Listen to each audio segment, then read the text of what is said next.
Nag-uusap na umano ang ex-couple na sina Catherine Bernardo at Daniel Padilla, ayon sa source ni Christy Furman.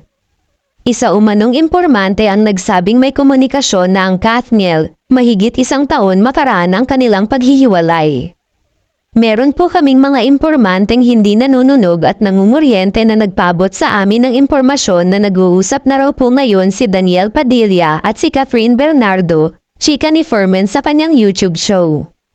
Ito po ay pupwedeng i-deny ni Daniel at ni Catherine at pwede rin naman po nilang panindigan kung totoong naganap ito, dagdag pa niya.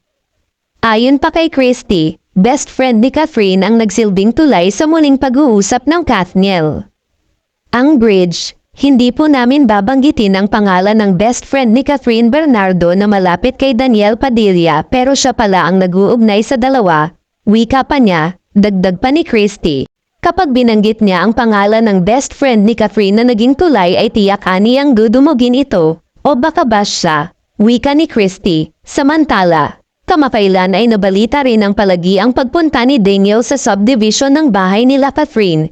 Ito siguro ay para muling suyuin ang aktres.